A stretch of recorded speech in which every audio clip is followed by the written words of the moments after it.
Representative Kavros DeGraw. Thank you very much, Madam Speaker. I am so proud to stand today in support of this bill, as it is a bill that I've worked on with my colleagues for the last 2 years. As our good colleagues across the aisle have shared, we have taken a lot of feedback on this bill from both our side of the aisle and the other side of the aisle, and I think we have come to a bill that really is what should be known as an economic participation bill.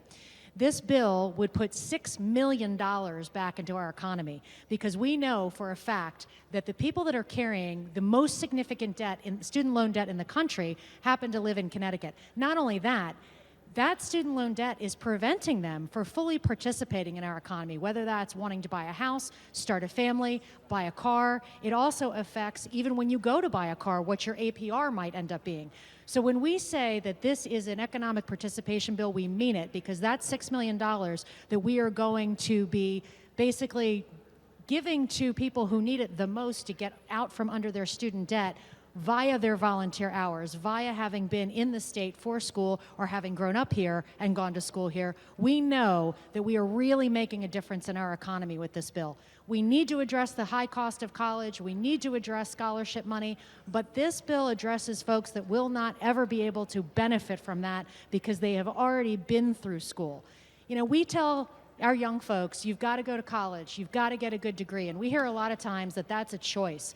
Well, it's not a choice when you're trying to lift your family out of poverty with that college education. It's not a choice when jobs are still requiring people to have college educations to make a higher salary, and which affects your long-term wealth, your long-term debt, and your long-term ability to pass things on to your children. So I am so proud to stand in support of this bill today, because we are accomplishing something incredibly significant, and we will probably be the first state in the United States to do so. So I urge that my colleagues vote for this on both sides of the aisle, and I appreciate the time. Representative Palm.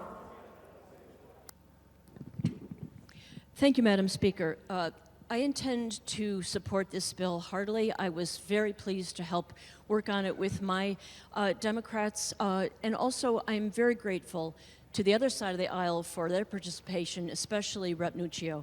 I want to limit my remarks to math, not my favorite subject in school. But as a member of the baby boom generation, I get very upset when I hear people my age disparage bills like this, and there's a national effort to do so. And moreover, the young people who need this bill and for whom is primarily intended. And that's because the math of my generation and the math now has dramatically skewed.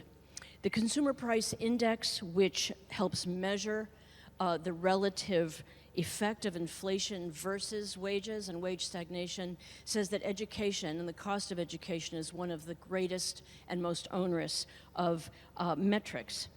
When I went to school in the 70s, you could go to a pretty good four-year college for about $40,000. That is now, the average is now $309,000. Forbes magazine, not exactly the bastion of liberal lefty thinking, has said that the rate of college is 8 times greater just over the last 2 decades than it was. So when we run those numbers, when the national minimum wage is $7.25, the effective buying power has actually dropped from what it was in the 1970s, where it was 5.90. In other words, the cost has risen exponentially while wages have stagnated, and when Forbes magazine says that this is untenable math, I think we should all pay attention, and I would ask folks of my generation not to minimize the tremendous burden that younger people have borne and chalk it up to bad decision making or overreach. This is intergenerational disparity, having to do, again, with math that doesn't add up. It's not about avocado toast. It's not about expensive cell phones or sneakers. People my age were able to pay off their college debt because of the CPI being relatively dramatically more in our favor than it is today for young people.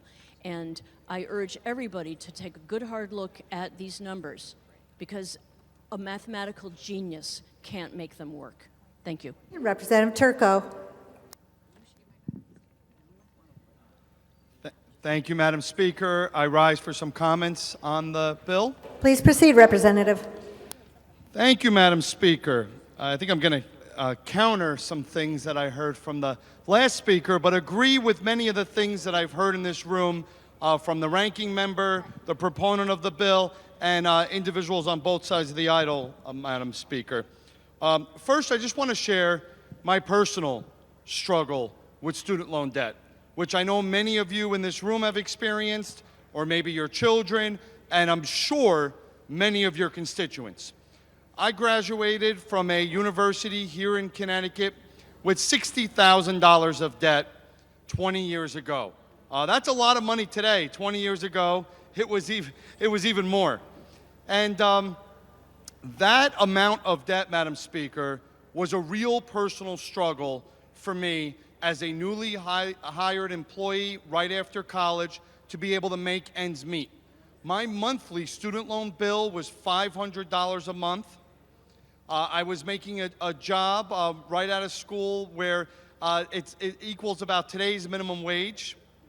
And that $500 a month made it difficult for me to be able to afford a home, afford health care, for really to be able to lay down roots. It took a long time struggling, and that student loan debt, what it does is it causes you to get into other forms of debt, like credit card debt, to make just basic bills and pay your basic necessities.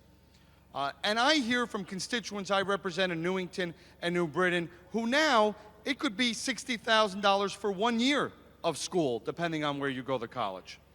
If you're lucky enough to go to one of our outstanding state schools here, maybe it will be a lot less than that, but still individuals are taking on $20,000, $30,000, $40,000 a year in student loan debt because they want to get a college degree. They want to be able to get one of our outstanding jobs from our businesses, employers here in Connecticut, make roots here in Connecticut, but that debt is holding them back. So, Madam Speaker, as was stated previously, Connecticut is fifth, third, maybe the worst state in the nation for the amount of student loan debt for average citizen, based on any statistics that you look at that rate this. And that is not something that I want to be first in for a state, the first in the number of debt we have average per person. I want to be first in a lot of things here in Connecticut, but not the amount of student loan debt. This legislation will not completely solve that problem overnight, but it is a really good step towards getting there. And Madam Speaker, this legislation, for those individuals that it will help, is going to drastically improve their lives. For the opportunity to reduce your student loan debt by $20,000, that reduction is going to allow that person to help pay for their basic necessities, for lay down the roots that we want our young people to do here in Connecticut. Madam Speaker, it was stated by some of the speakers previously that this bill is an investment in our young people for the state of Connecticut. This bill is an investment in our economy and our workforce, because these young people who are going to participate in this program are people that are going to choose to live here, they're going to have to work here, they're going to be paying taxes here, they're going to lay down roots here, and hopefully then stay the rest of their lives and have a family here in the state of Connecticut.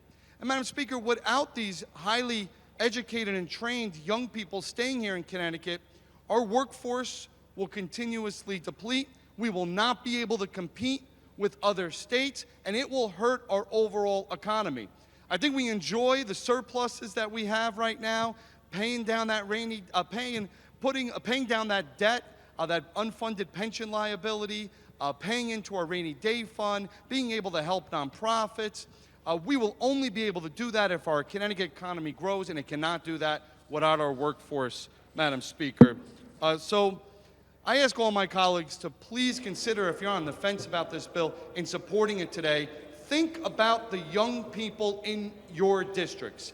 Every one of us have hundreds of young people right now with this debt that if this bill passes today, you'll be able to go home to and say, hey, I made a big step to try to help you. to try to make sure that you get a leg up and you're going to be able to thrive here in the state of Connecticut, that we will not lose you to New York or Massachusetts, to another state. So I'm very proud to support this legislation today, Madam Speaker, and I think that our young people deserve our help, and our state will be better off for it in the future. Thank you, Madam Speaker.